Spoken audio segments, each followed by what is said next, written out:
David, could you help one take? I'm not sure if there should be some noise. I haven't got any noise. It said.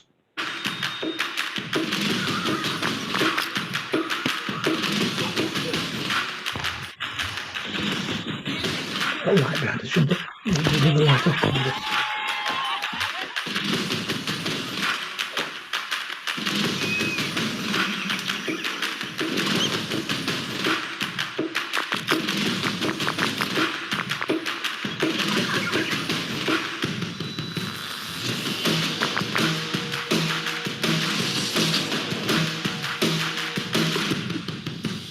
Replay.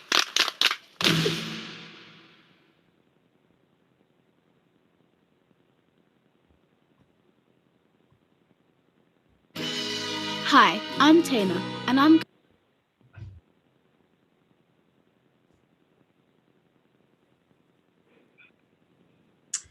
So thank you, everybody. Thanks for coming along to this the 6th birthday party of the Good Taste Fair Trade Shop in Sheffield. I'm going to hand you over now to Jenny, who's the manager there, to take you through what's going to happen this evening. And you're all very welcome. Yep. Hi. I think I probably know most people. I'm not sure. I can't quite see who everybody is in, but anyway, I'm so pleased that you're all able to come. We've got far more people than we would normally have. Normally we just have quite a small little party when it's our birthday. So what we're going to do tonight is we are going to, Rob's going to give you a quick rundown of what's happened this year. Then we're going to do the all important presentation of the cheque for our profits, which we give to a charity. And you'll hear all about that too. And then there are some suppliers here who supply the fair trade goods that we sell, and they're going to give you just a highlight from their year too. So tonight is actually about us. It's unashamedly about the shop and about you and about the people who've supported us. But it's also, we couldn't have done it without Ian and Nina. Ian, I can see you're here. Is Nina here as well? Oh, yeah, I'm here. Hello, Nina. Hi. So the shop was Fairgrounds before it was us, and Ian worked like a slave, honestly, a fair trade slave, getting it all decorated and up and running. And Rob and I could not have done that. And so without you, this wouldn't have happened. And the 6 years that we've been here wouldn't have happened. So thank you. So we've stayed afloat. Thank you to Lucy, who's developed our lovely web shop. And there have been some positives this year, actually. I think fair trade ties are stronger. I think Laura would probably agree. So we're part of BAFTS, the British Association of Fair Trade Shops and Suppliers. And, you know, that's been a great support really for all of us through this year. So I think that's me, and Rob's now going to fill you in on anything I've forgotten. So I'll hand over to Rob. Thanks, Jenny, and welcome to everybody. It's great to see so many people. As Jenny says, far more than we could possibly have squeezed into our shop. So thanks for attending. It's obviously one of the bonuses of Zoom that we can get together from all over the place. It really has been a challenging year, hasn't it? How many of us could have imagined that this time last year, when we had our 5th birthday party in the shop, that we would have gone through what we've experienced over the last 12 months. But there have been many blessings. As far as I know, everybody connected to the shop has remained well. 1 or 2 people have had COVID, but have recovered from it. So health has been good. When we've been open, there has been sufficient business to keep us going. In fact, we've been busier this year than in previous years, which is certainly something to be thankful for. And I guess we have to be thankful for the government support that we've had, which has kept us afloat in between the times when we've been open. I want to thank all the staff who've helped over the last year and worked hard, and for your flexibility, because it's been a bit on and off over the year, and thank you for that. And also to our volunteers who have stayed with us, even though, unfortunately, they've not been able to be particularly involved this year. But we're looking forward to having you back from mid-April, when the shop can reopen and we hope things start to improve. Despite being closed for quite a lot of the time, actually, there have been a number of important developments. Many of you will know we now have a web shop. Thank you, Lucy. Without you, this definitely wouldn't have happened. So it's been a great step forward, I think. And if you haven't looked at the web shop, do have a look at it. You can buy most things that we stock through the web shop. And it's a great way to keep involved with the business. One of the things that we introduced with the web shop as well was the opportunity for people to give to a charity of their choice, or at least of a choice that we offered them, 5 charities at any one time. But if they bought online, we would give 5% of their expenditure to the charity they proposed. And that's raised many, many thousands of pounds in the couple of months before Christmas, when we were able to do that. In addition to what you're going to hear about the support for taste as well, we've been able to support a really exciting local charity called the Gold Digger Trust. Those of you from Sheffield may have heard of the Gold Digger Trust. It supports young people with mental health problems.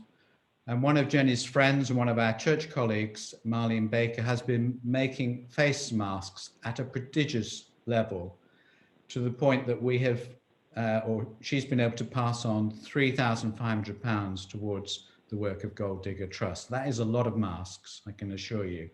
So that's been fantastic. The other important step forward, and is a real opportunity for the future, is, as Jenny said, Fairgrounds was the predecessor to Good Taste, and following some discussions this year, we've come to an arrangement to take over Fairgrounds business, which is a range of products, particularly jewellery from Mexico, but other goods from various parts of Africa and India. And we've taken over that business, and we hope in the future, when things open up again, we can restart importing from at least some of those producers and wholesaling some of those products. So here we are at the end of our 6th year, and how have we done? What can we do to support taste? You're going to hear a bit about taste in a minute. What is our end of year position? So our end of year was yesterday, and so the figures are hot off the press. And I'm not going to tell you how much we've managed to give to taste. I'm going to let Jenny and Dan Walker, the patron for Taste, explain that in this little video, which I hope I can share with you. So just bear with me while I try and share my screen.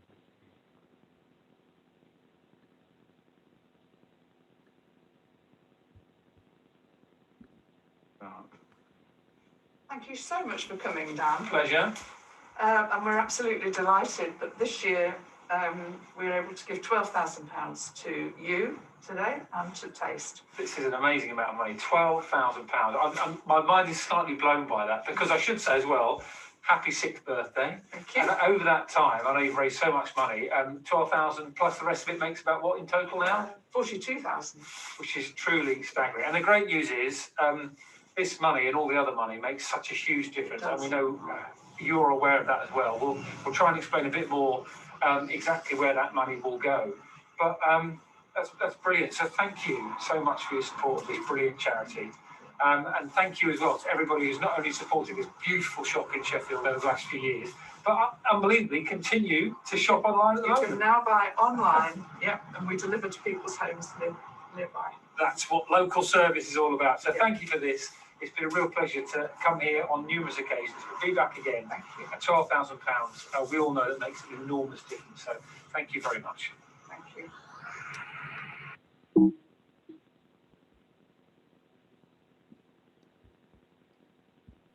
So thank you. And Dan has joined us this evening, for which we're grateful. And he's waving. Yeah, I can see him waving. Dan, over to you, sir. Thank you, Rob. Good evening, everybody. I'm a patron of Taste, as I think some of you know. Ben, can you give us a wave? Ben's got his Taste hoodie on tonight. Ben and I have been friends for quite a long time, many years. Ben's family here as well. Can you see what it says? James Udejiofo. There's James and his mum as well, Sue and Jess. So I've known Ben and his family for an awfully long time, and I've been patron of the charity, proud patron of Taste for quite a few years. And we've really got to know Rob and Jenny, and I think most of the people who work at the Good Taste shop in Sheffield. And if you've not, I know most of you have been, but I just think it's a brilliant place. And for the last 6 years, over £40,000 has gone to Taste. And as Jenny said in that video, it genuinely does make a huge difference. I know Ben's going to tell you a bit more about what the charity actually does, but Ben is originally from Nigeria, and essentially we're just trying to provide clean drinking water to people who don't get it. It seems something that we all take for granted in this country. We don't have to walk for water. We don't have to worry about a disease like cholera in this country, but there are many people around the world who do. And this brilliant charity is genuinely changing and saving lives. And the money makes a massive difference. And £12,000 is an amazing amount of money. And last year, I don't know if you watch any TV, but I appeared on 2 quiz programs. I'm patron of 2 charities in Sheffield. One is the Sheffield Children's Hospital, and the other one is Taste.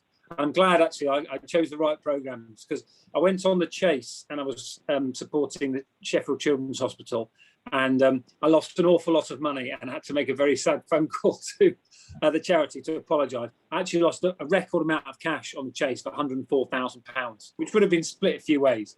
So I've just about recovered from that. But I went on Catchphrase as well, and despite being one of the worst contestants in the history of Catchphrase, I managed to get to the end, and we won £15,000 for Taste, which Ben can explain a bit where that money went. But the £12,000 from Jenny and Rob and Good Taste, and all the money they've raised over the years, it has helped with so many causes that Taste support.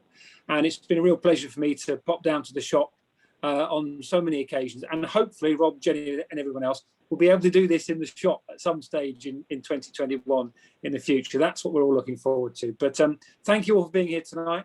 And I think, Rob, you're going to have a chat with Ben and explain a bit more about what Taste does. But it's been lovely to share a Zoom call with you all. I'll try and make sure I mute myself at the right time. Okay. Thanks, Dan. Much appreciated.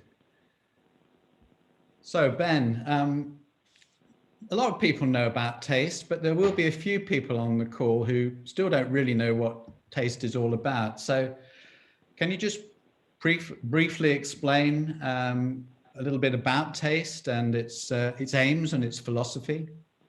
Yes, certainly. Hello, everyone. Nice to see you all. Thank you very much for sparing the evening to join us. Yes, Taste. Taste is a Christian charity. Taste was set up by a group of friends. I went round our church one Sunday after the service, twisting arms, and I got 5 or 6 of my friends at church to join as trustees of Taste. And Taste is an organization, a charity that works in Nigeria to provide clean drinking water.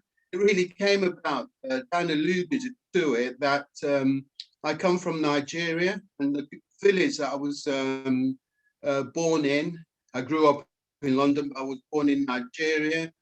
Every time I went on holiday, they would ask me for help, and I just didn't have the money to give them the help they needed. So one year I came back, decided that the only way forward was to set up a charity. And Taste is a charity that the name is taken from the Bible, because I wanted to show people that God is a good God. So Psalm 34 verse 8, where it says, taste and see that the Lord is good. And that's what we try and do, go into communities, give them clean drinking water, but take that opportunity also to explain to them about God, the God who is so good that he sent his son, the Lord Jesus, into this world to be our savior. Now, with Taste, the first project was going to be in my home village in Amampunato in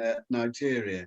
And it was only in 2019, Dan was telling you about the catchphrase that you very kindly won for 15,000 for us. So we were finally, after about 20 years, able to provide clean drinking water to communities in Nigeria. And so when we go into communities, we try and provide water through boreholes. We build latrines for them to make sure that they have sanitation. And in the time that we've been set up since 1999, we've worked in over 450 communities and helped over 500,000 people get clean drinking water.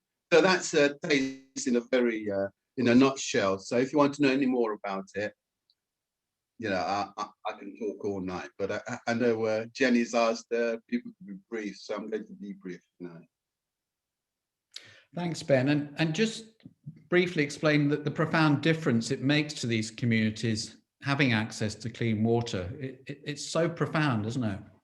Yeah, well, Dan again talked about the different waterborne diseases that providing clean water eradicates. It helps people stop cholera, typhoid, diarrhea.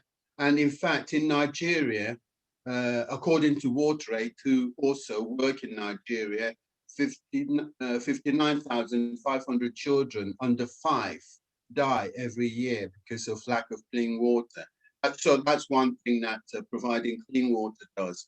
The other thing that we're able to do is that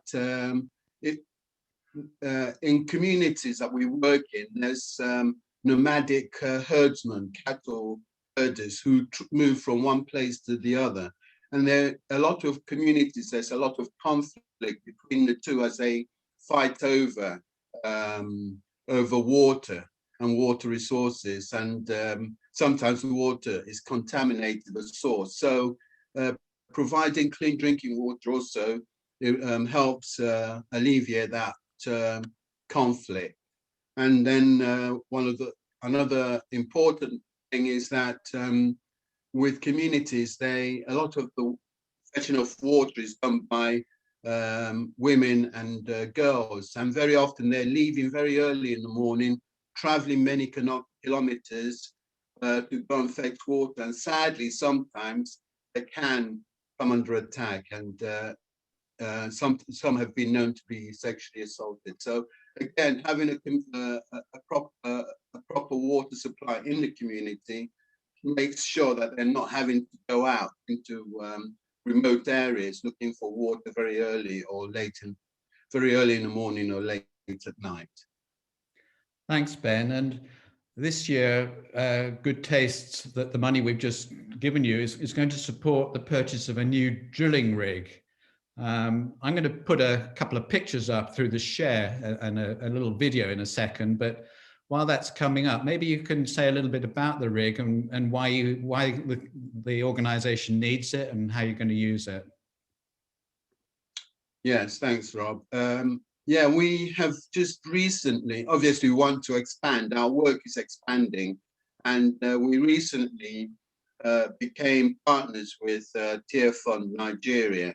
And so we've got the possibility of moving into more communities particularly in the northeast of Nigeria, and also because of the fact that we want to be able to do more projects.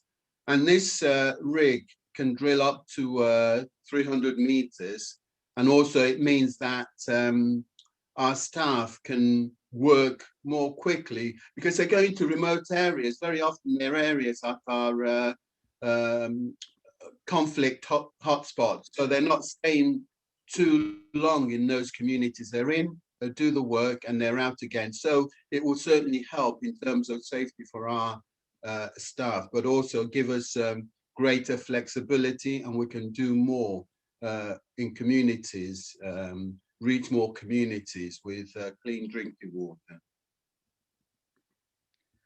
Thanks very much. And lastly, how can people support the charity in the future? Any suggestions? Well, first of all, I would ask you to pray for us. As a Christian charity, we very much depend on the prayers of God's people. Just to give you an example of how we have depended on prayers is we decided that we would buy this rig, and it's going to cost us a total of 90,000 to buy it and to ship it to Nigeria. And we had hoped to, well, in our plans, we were going to, through loans, be able to buy it. And we offered the people who were selling it £10,000 down payment, and then we'll pay the rest over a period. They said, no, we want 50,000. And as a small charity, there was no way we could do that. So we went out to supporters, asked them to pray, asked them to whether they could lend us some money. And to cut a long story short, we've now reached, well, we've surpassed the 90,000 target, so we can buy it outright now. And of that 90,000, I'm just doing the maths now, it's about 70,000 of that is a gift rather than loan. So we've just been blown over. In 2 months, we've raised £90,000. And so we're very, very thankful to the Lord. So if you could continue to pray. The other thing is consider becoming a supporter. You could do an enterprise like Good Taste Shop, or I actually had over the weekend an 11-year-old girl send me an email saying that she started making cards and selling them, and she's going to give Taste 10% of all sales. She set up a website and Instagram, and she asked me to share that. And she said, "Oh, I've already made £20." So it's just incredible how 11-year-old girl, the support that she's and the way she's supporting us. You could tell your friends about us, you know, spread the word, and very often it's by word of mouth, isn't it, that things get around. But also we've got our website that and social media platforms that you can visit, and also if you can volunteer. We're always I know how valuable Jenny and Rob have found volunteers for the shop. Volunteers, if you feel that you're able to volunteer, just get in touch with me, and I can explain what you might be able to help us with. And then just fundraising events. We do some fundraising events from time to time, and some organize their own. So if you're able to do that, that would be fantastic. So thank you so much for listening. Thanks, Ben. That was really great. So just to finish this section, I'm going to show a short video which relates to a project that the shop funded a couple of years ago now, the ECWA Mission School. You'll remember that project very well, Ben. And it's just a nice video that shows what life was like for these kids before they had the water. And then it shows the equipment in place and some very happy faces afterwards. So hopefully when I share the screen and get the video up, you'll be able to see.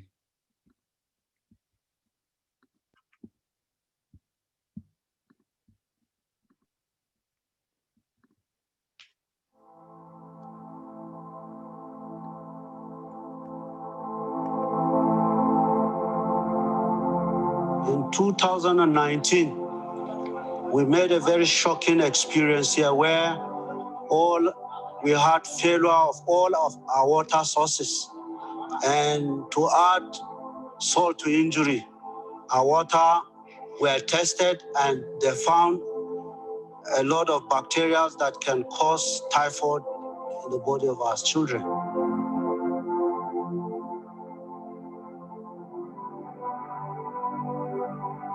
Usually take dirty water, and at times it makes us to shortage of water. We usually go extra miles to look for water.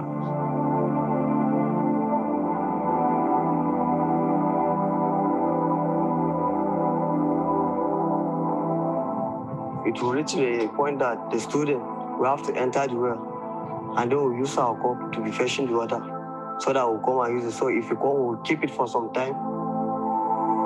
So there is not any scarcity of water again.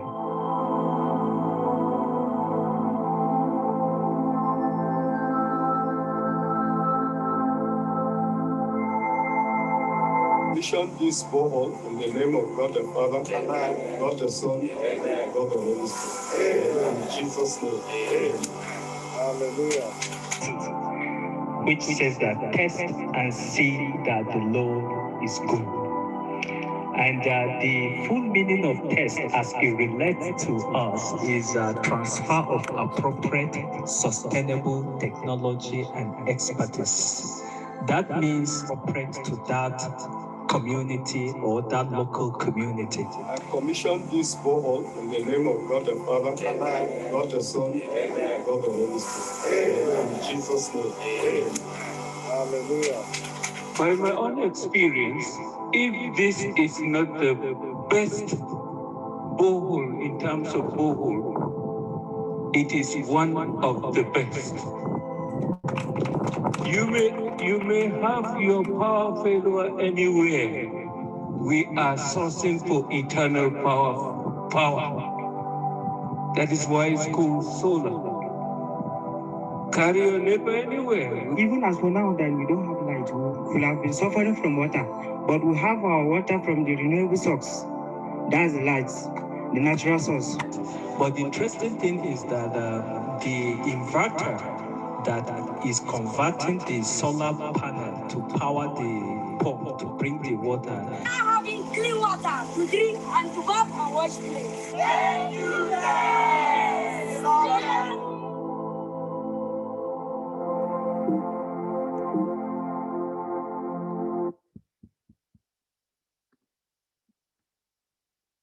Thanks very much. So back to Jenny. So the sound wasn't terribly good, but hopefully you got the sense there of the waste of time of the kids beforehand and then their pleasure in having clean water from a tap. So we're doing something slightly different tonight. If you've got any questions either for Ben or for what's going to happen now, then just pop them in the chat and we'll field those and come to them all together at the end. But so, as I said before, we're part of this British Association of Fair Trade Shops and Suppliers, and it's been really important to us as an organisation. It validates us. And I've invited some of the suppliers along, and they're going to give us a snapshot, really, of their year. So I'm going to talk to Jude first because she is from Traidcraft, and Traidcraft are the fair trade pioneers. Many of you will have heard of them and will be shopping with them. And we're just going to listen to what Jude's got to tell us. So thanks very much, Jude. Hi, thanks, Jenny. Well, firstly, happy birthday again. And thank you very much for inviting me along. I feel really privileged to be here, so thank you. And obviously, what an amazing turnout. I think this is the biggest Zoom call I've ever been on. So I'm really impressed. And I just wanted to say a massive well done to Good Taste in Sheffield for surviving last year and into this year, and for keeping going. I think you've done an amazing job under really difficult circumstances, especially to raise such a massive amount of money for Taste. So I think, yeah, huge well done. And thank you to you and all your customers for continuing to buy fair trade and particularly Traidcraft products from my point of view. So yeah, thank you. I thought I'd just talk briefly about the journey Traidcraft's been on in the past couple of years, but then mostly focus on how we've sort of coped with 2020 and the challenges of COVID.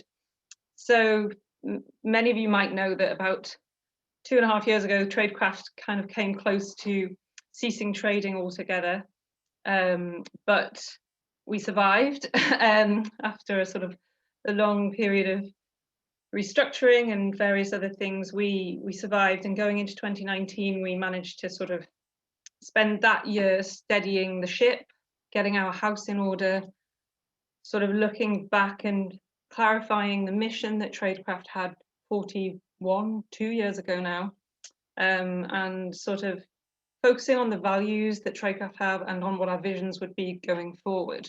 So 2019 was very much a year of steadying things, taking stock, making sure the staff knew what we were all working on together and what the future was going to be for Traidcraft, because we very much felt that the mission of Traidcraft was not complete 40 years on, and that the company just couldn't cease trading. So building on that, going into 2020, we sort of felt slightly better and ready to face the world. And then obviously we all know what happened at the beginning of 2020.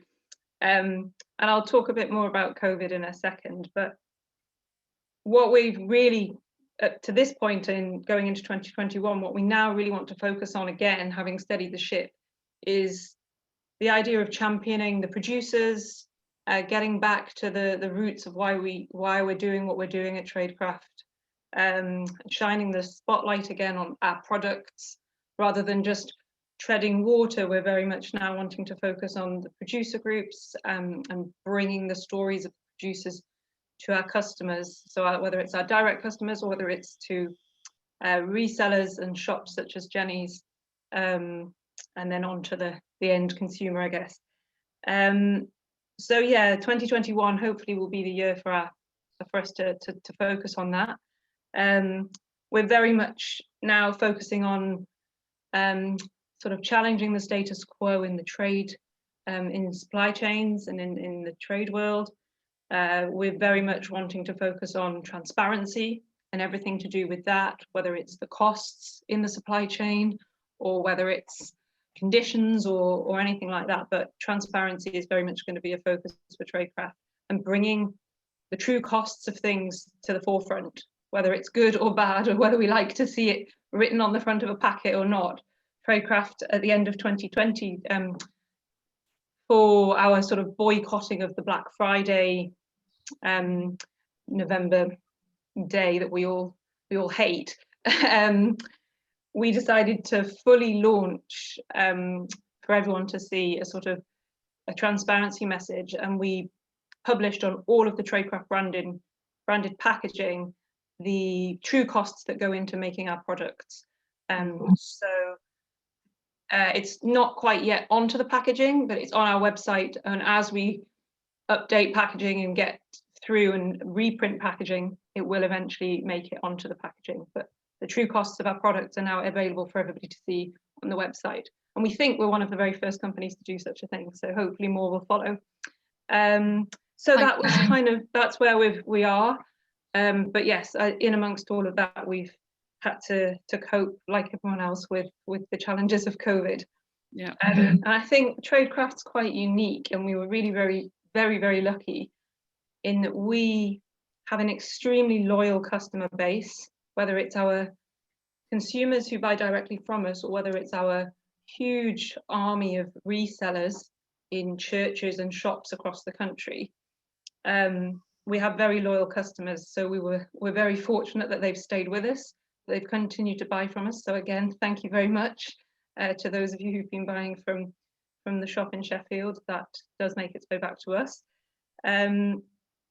We're also really lucky at Traidcraft that we don't rely on one particular customer group. Like I said, we have people who buy from us directly. We also have people like Jenny who buy from us and then resell into the community. And I think last year really proved that having that ability to rely on more than one customer group was helpful for Traidcraft. So we were lucky that perhaps where churches closed and our customers who buy from us from their churches, that sort of dwindled slightly as the year went on. We managed to gain customers by people coming to us directly online. But what was so important to Traidcraft, I think, is that we have an army of people who will continue to buy from us in some shape or form. And our reseller community, the shops and the churches and things, are extremely important to us because they're actually the ones who are spreading the message further. They're sort of widening and furthering the fair trade message in their community. So I think this year has proven that is so important. Thank you, Jude. Yeah. Thank you very much. I think that's been really helpful. And I think I'm really pleased to hear what Traidcraft's doing to push back, against the things that people have obviously hated about what happened at the beginning of the pandemic. So Yeah.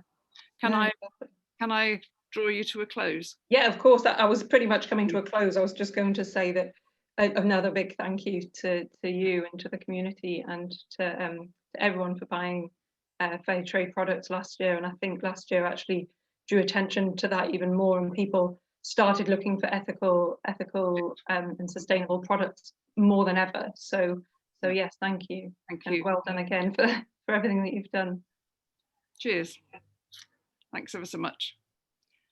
I'm going to introduce you to Laura now, who is the founder, I think, of Just Trade, which is a jewellery company. We sell a lot of their jewellery. And Laura is also the chair of BAFTS and has been absolutely brilliant this year, keeping us all together. Really brilliant. Over to you, Laura. Thank you so much. And yeah, happy birthday. I haven't been to a 6-year-old's birthday party in quite a long time, so it's exciting. I'm looking forward to pass the parcel a bit later.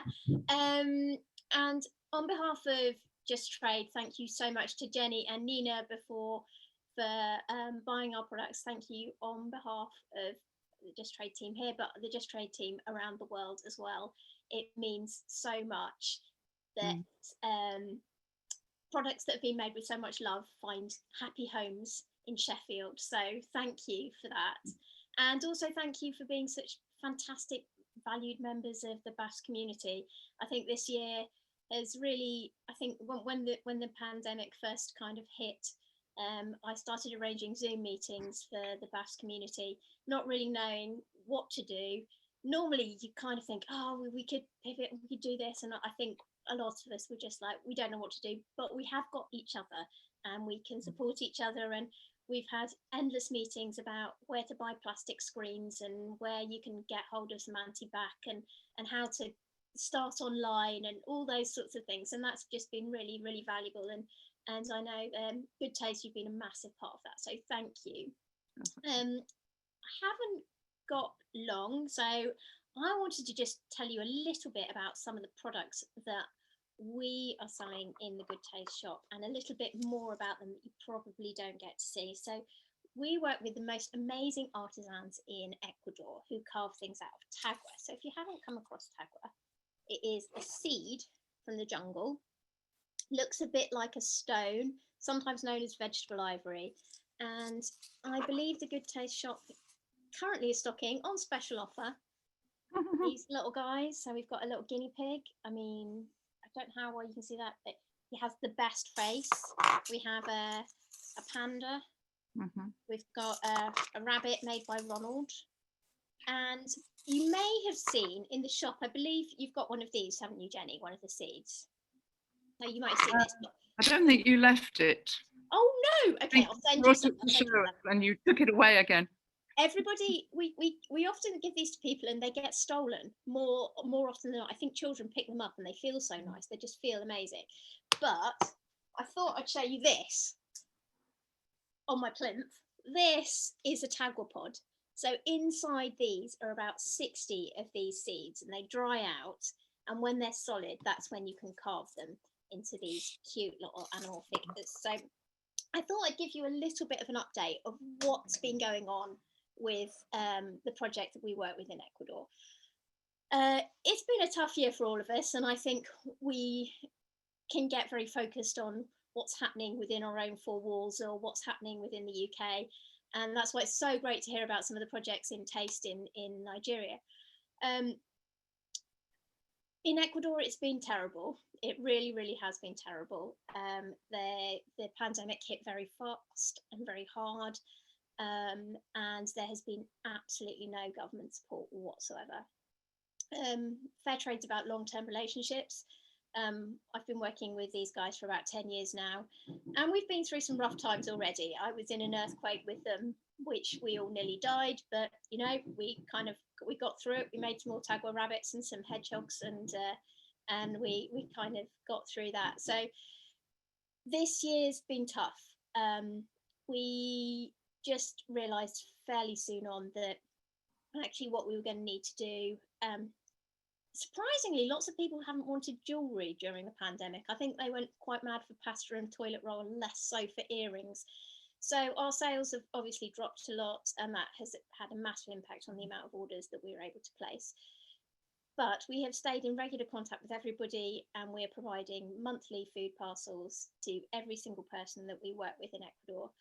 And they are then in turn like sharing that with their families and communities. And what I've been really encouraged to hear just this last week is that actually we haven't been sending physical food parcels, but money, and actually everyone's been putting a percentage of that money into a local investment project within either like growing fruit or vegetables or something that will provide them with another level of income. So we're committed to providing food parcels and that support for the rest of the year, until they don't need it anymore. We are still putting in orders, but it's not what it was. But I just have been so also, I think we forget here that we do have medical care that is free at the point of access, and I think that's been another thing. So the other thing that we've done is if anybody's needed medical care or COVID tests or anything, we've been funding those. And our aim is just to get through, and then once we get through, we're going to I'm so sorry, my phone keeps Somebody really wants you. once we get through, we're going to start developing more products and develop more products that we can bring to market. So thank you so much. Thank you very much, Laura. Thank you for showing us the Tagiwa nut, which is very interesting, and thank you for all that you're doing to support your producers. So we've been buying a lot of stuff. We haven't bought a huge amount of jewellery this year, as Laura said, but we have bought a lot of knitwear. And Rupert from Black Yak is here, and we have sold a lot of wrist warmers and sofa socks and things like that. I'm wearing the jumper now. You can't manage in this shop without a Black Yak jacket. It's so cold. So, Rupert, are you there? I am here, yes. Yeah, hello. Hello there. Well, can I have my congratulations? I haven't been to a 60-year-old's birthday party for a very long time either. Remarkable things. Any company that can keep going over this last year, and especially one that can increase the sales, I think it's done exceptionally well. Well done, happy birthday. I was in Nepal about this time last year, just as this horrible pandemic, the news broke that China was having a few problems. In Kathmandu, where I was, we were seeing some very unpleasant videos about Wuhan and what was going on there. Closely followed by a massive influx of Chinese people fleeing across the supposedly closed border. A very worrying time. And when I got home from that, I was quite ill, and I rang the NHS only to be told I couldn't possibly have it because Nepal wasn't on their list. It doesn't seem to be on a lot of people's list, actually. Just a few every day, and I think the death toll now in Nepal is a rather enviable 2,777, with about 2.5 million cases, but only a couple of million tests. That's probably why it's so low. Most people I'm in contact with in Nepal saying there have been far more cases than are reported. In the UK, the majority of deaths seem to be people who are elderly or have underlying health conditions. I would suggest in Nepal it doesn't happen because, one, you don't get elderly, and two, if you get sick, you die. You don't get underlying health conditions. I do know that at one point they turned all the hospitals over in Kathmandu over to COVID cases, and there were people being left on the doorsteps as well. Rather unpleasant scenes. Anyway, I'm going to try and share some pictures with you, so bear with me. This might or might not work. Number one. No, that's not number one. I don't think we've got the screen sharing yet. That's probably why you haven't got number one as well. Bear with me. Oh, there we are. Right. Number one. How to clear the streets in Kathmandu. These rather unpleasant instruments were donated by China, and they have tasers in the end of that. Go to the seaside now, you lot. Eh? Yeah, another one, how to clear, that's a bit rather more friendly picture, how to clear a staff picnic. That was our staff picnic about 2 years ago. We're still on the first picture, I think, Rupert. Oh, Lord. Yeah, you have to stop sharing in between each one. If Oh, you don't, do you? Yeah, I'm afraid so. So you have to stop, put it up, and then reshare it. Right. I'm not. Have you got many? Too many to do this with, I'll tell you. Go with me. Have you got a photograph of the people who are making the knitwear? I have. I'm trying to get out of this, and I can't get out of this. At the top, it should say stop share. There you go.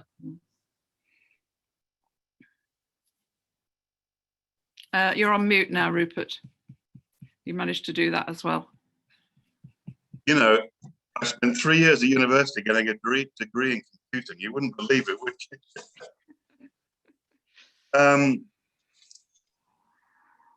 Yeah, so when COVID did hit, the biggest thing that happened in Nepal was an awful lot of people started to come home. Out of a population of 28 million, about 2 million work abroad, 7.5% of the population. I think it's about 25% of their GDP. There's a massive influx of people. And I'm going to try and share some more if I can. It's probably not going to work, is it? I think, I'm not sure how much time we've got really. Not a lot, I would guess. I'm checking out your blog on your website, and there's a lot of really good stuff on that. Some really interesting blogs that you wrote last year. And tomorrow, Joanna's going to send out the links to all of our suppliers' websites who've been here tonight. So people will be able to look at those. I thought the stuff that you'd written was really, really interesting. Right, I'll very quickly fly through this. Right at the start, we have a tailors and knitters fund that we put money into. Right at the very start, we sent quite a bit over to supply them with some food aid, which I am really failing with this tonight.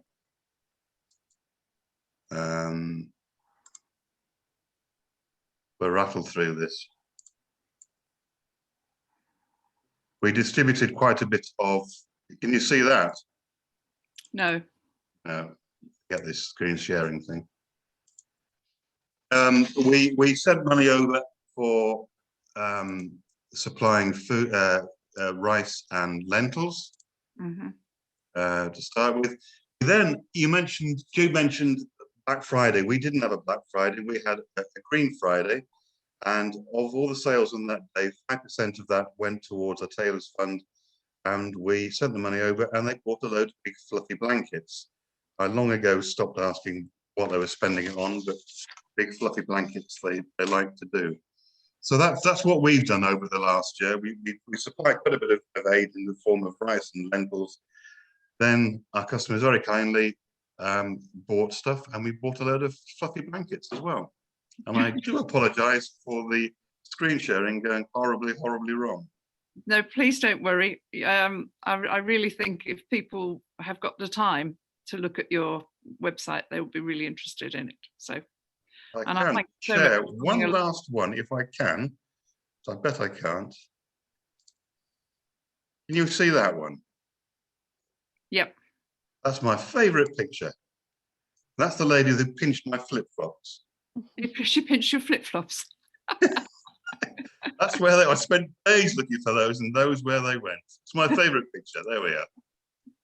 Thank you, and thanks so much, and to Mandy and the team at Black Yak of always supporting us so well. Thank you. And now we're just going to go listen to Susie now. Susie's one of our newest suppliers from Artisan International. Hello, Susie.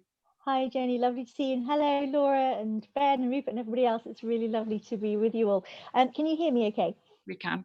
Excellent. Okay, brilliant. Yeah, so thank you so much for having me this evening, and happy birthday again, Jenny and team. You were our very first retailers for our cards from Ecuador, so you're particularly special to us. So thank you very, very much. For those of you who don't know who we are Artisan International. We're based in Harrogate. Previously, I set up and ran Nima Crafts in Tanzania for 10 years, so it was lovely seeing that video, Ben.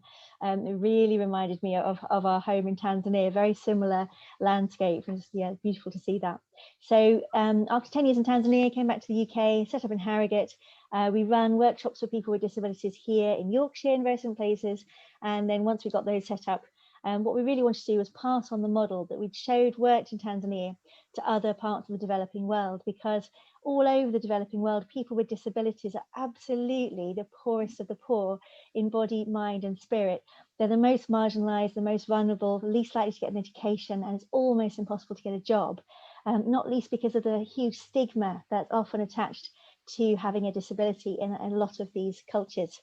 So we are currently working in Ecuador and Peru, and we have three projects in fact in Peru, one of which we've handed over completely to local leadership, and two that are relatively new still.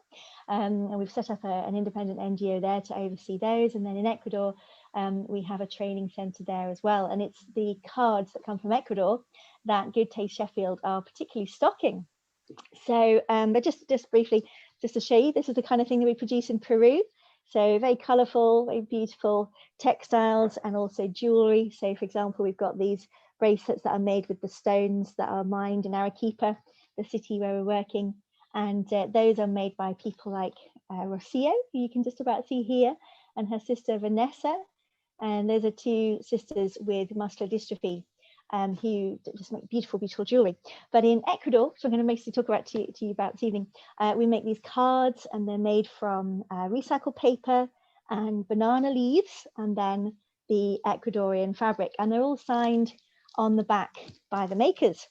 And if you've got time after this lovely party this evening or at another point, you just go to YouTube and search for Artisan International or Artisan Ecuador, and you'll see a 5-minute film, and you'll be able to see how the paper is made, and you'll see some of the artisans who are making it and hear their stories. But as I say, they're all signed on the back, and I'm just going to briefly tell you Limbo's story, who's made this card here. Now, if you watch the video, you'll get to see him in person, and he'll say that he broke his back in an accident. It's not actually true. He's too scared to say on film what really happened. He was a gangster, and he was attacked by rival gang members and left for dead. And in that awful situation, he not only broke his back and lost the use of his legs, he nearly died. He miraculously survived. But unfortunately, his girlfriend of many years abandoned him and their 2 children, and he ended up stuck at home on his mother's farm in a wheelchair, not wanting to leave the house and wanting to take his own life. And thankfully, before that happened, a couple of our artisans at our project in Ecuador heard about this young man who was behind closed doors at home, went and found him and told him about the project and encouraged him to come and have a go. And he became one of our latest trainees. And he learned how to make paper. He began to have friends, he began to have colleagues, he began to have hope. And at the end of his 4 months training in paper making, we gave him everything he needed to have his own paper making workshop at home. We also cemented a lot of the pathways around the farm so he can get around in his wheelchair. And his whole life has been completely turned around, and he's able to support his 2 absolutely gorgeous children and himself and his mother with dignity and pride. And you know, that's only possible through people right over here on the other side of the world going to the shops and buying his work, and that money finds its way back to him and all his colleagues. So, you know, just huge thanks to all of you at Good Taste Sheffield, all of your team, and you know, all of your leadership, because you know, those are the people whose lives you are completely transforming. You know, we're talking about people who were absolutely in despair, without hope, living in quite literal darkness and oppression, and being released into light and hope and skills and supporting themselves and their families with dignity. So that's what it's all about, really. We're not at all about charitable selling. When I tell people that we work with people with disabilities, that I can see their eyes glazing over, and they immediately have this idea that we're going to be making things that are worthy but not you know, probably not great. And that's the opposite of what we're about. We're not about charitable buying at all. My background is textiles and design. It's not social work. You know, we care really passionately about brilliant design, perfect finish, really beautiful products that people are genuinely going to want, because otherwise they won't come back and buy again. And Lindbergh and Friends would only be employed for a very short amount of time, and that's not what we're about. So, you know, as well as giving people employment, we want to genuinely transform attitudes and take everybody on a journey, not just our artisans, from poverty to hope and self-reliance, working through the skills, supporting themselves with the skills of their hands, but also for our customers. We want to take them on a journey of transformation as well, that they move from mindless capitalism and just buying things without thinking about it, to buying things that aren't just giving them good quality, but are giving quality of life to the producers as well and the people who made them. And we're transforming their attitudes in terms of how they view people who are different from them as well, differently able. Because whereas before they would have seen somebody like Lindbergh for his disabilities, we want them to recognise him for his abilities, and just to kind of, you know, really change their hearts and minds about disability as well. Locally and internationally. So that's what we're all about. We have had an interesting year. As Laura says, it's been horrific in Ecuador and Peru. Things have been very, very, very tough. Our Peruvian chair of trustees just buried his uncle day before yesterday. They've had people piled up on trolleys in the car park at the hospital. The hospital's been so full. Laura Baxendale, our UK volunteer, who's in Peru full time, has been there 3 years now, has sat through an entire year when she's locked up in her flat, not even able to go out for exercise for months on end because it wasn't allowed. And yet she's persevered through, and she's kept, you know, just kept up the more support for our artisans there.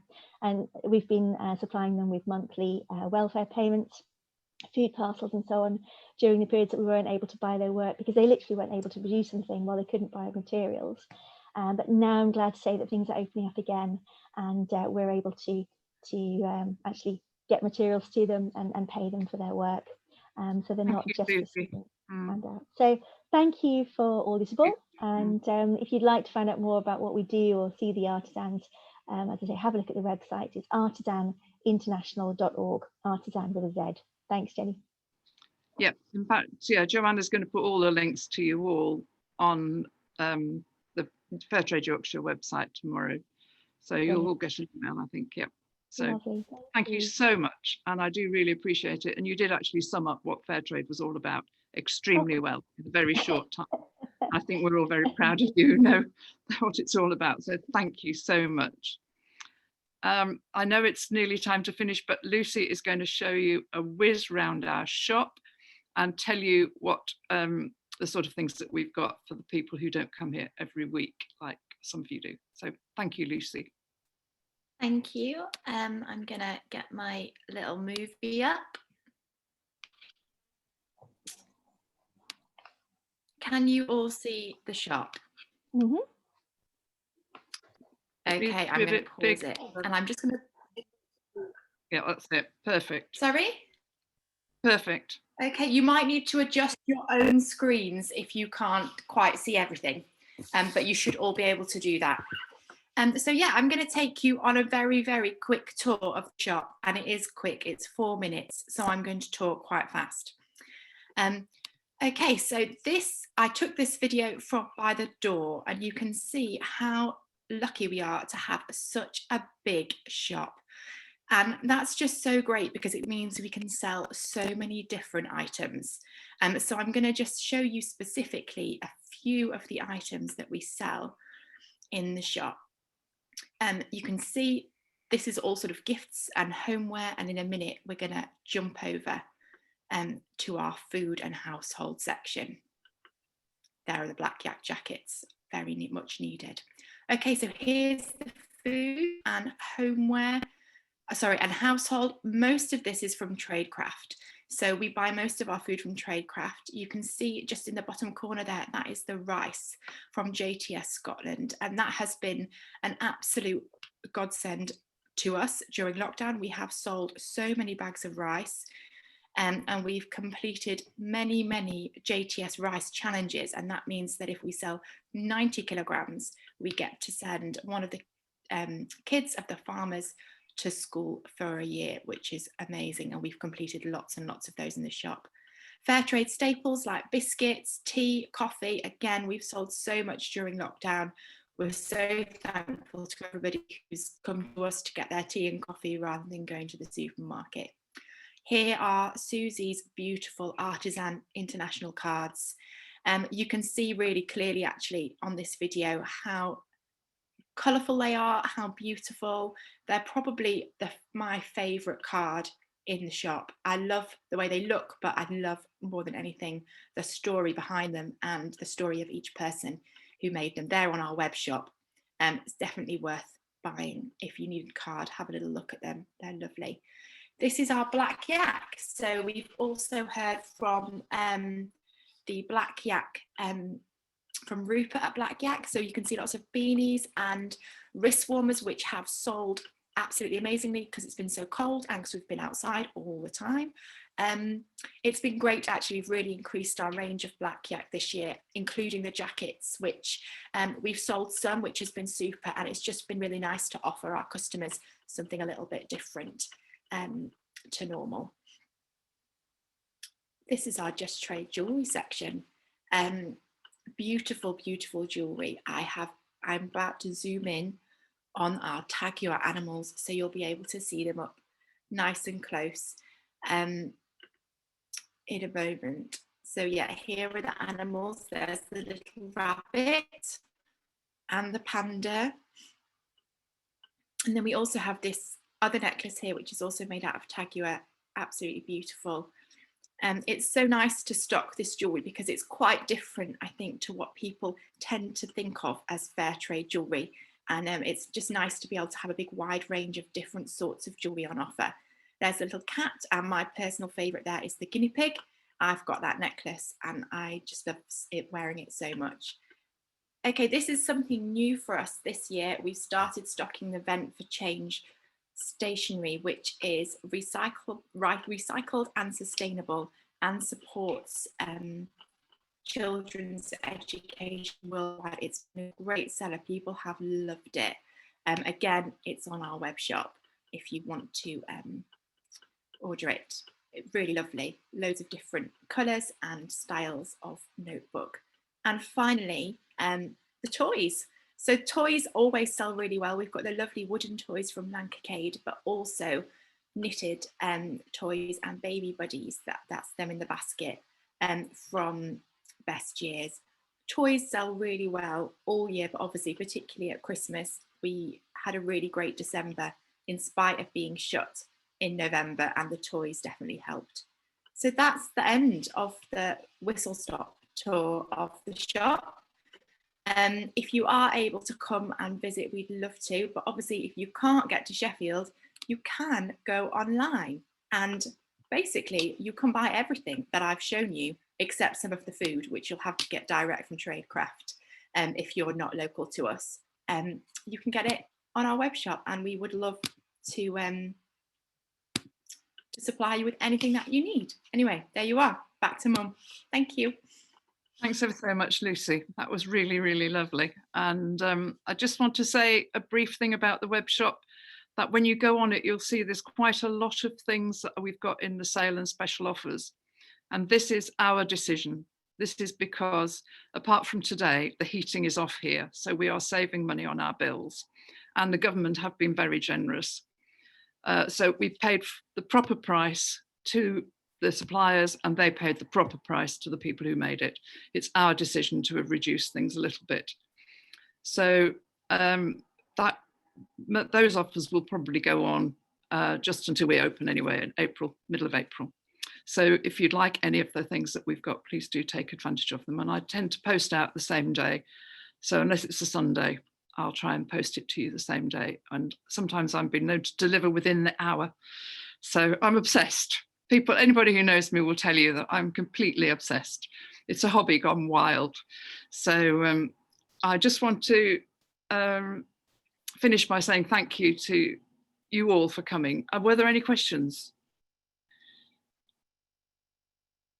I don't think there were any questions, but anyway, you know where I am. you can get hold of us if you've got any questions. And those of you that book through Eventbrite, Joanna will send you an email with the links to everything. And we couldn't have put this on without Joanna. She's been amazing this week. She coordinates Fairtrade Yorkshire. And I'm really, really grateful to her for her support and encouragement, actually, because we probably wouldn't have done it otherwise. So thank you. And Rob, obviously, I couldn't manage without Rob because he keeps me sane and keeps the accounts in order. So thank you. And the rest of my family who tolerate me and support me. Lucy is wonderful. And Philippa, I don't know whether Philippa is here, but Angus is here somewhere. And we're really grateful to you. I think this video will also be available tomorrow to share on the Fairtrade Yorkshire YouTube channel. Is that right, Joanna? Yes, the Fairtrade Yorkshire YouTube channel, and also, oh, actually, no, yeah, that's, yeah, because we didn't list it on the Fairtrade Foundation website. So, yeah, Fairtrade Yorkshire YouTube channel. So if you think, oh, I know somebody who would have really enjoyed hearing that, then please signpost them to it.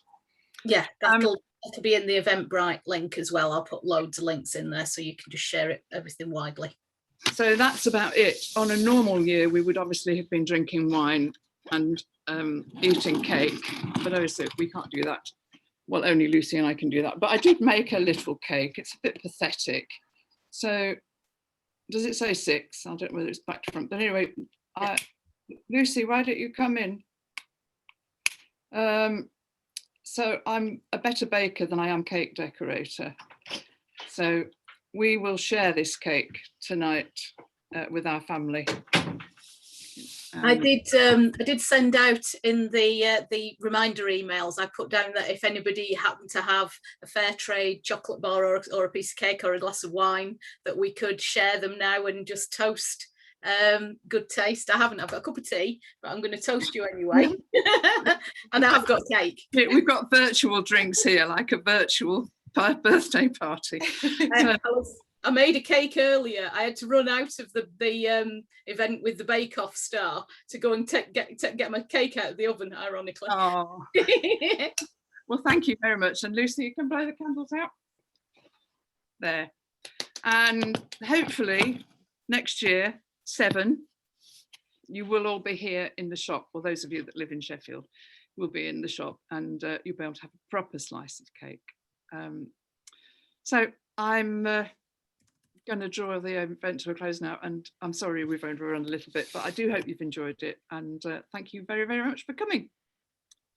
Bye. Thank you, Jenny. Can I say thank you to our patron Dan? Thank you very much. Thank you very much. Thank you, everybody. Thank you, Jenny. Thank you, Rob. Everybody who's come. Well done, everybody.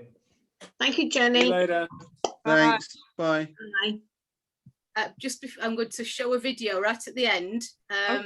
A BAFTA member from down in Oxford made a fantastic little video just to showcase some of the products that are available from Fairtrade shops. It's only a minute or so. It just gives you an idea of the sort of thing that BAFTA members are selling.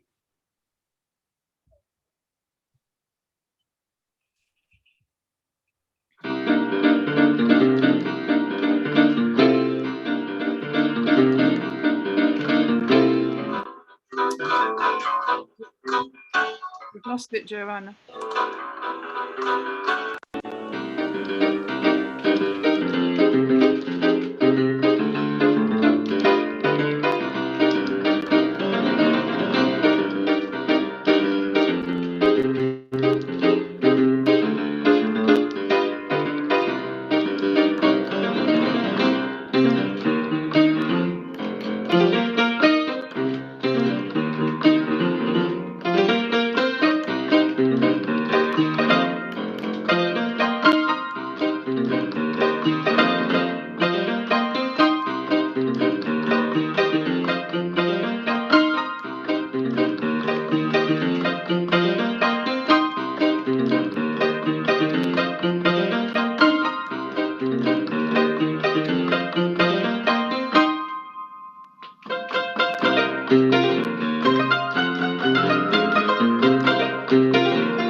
Thanks very much. Safe journey home, everybody. Thanks and happy birthday. Thank you. Yeah, Thank happy you. birthday. Thank you, Jenny. Bye. Bye. Miss you.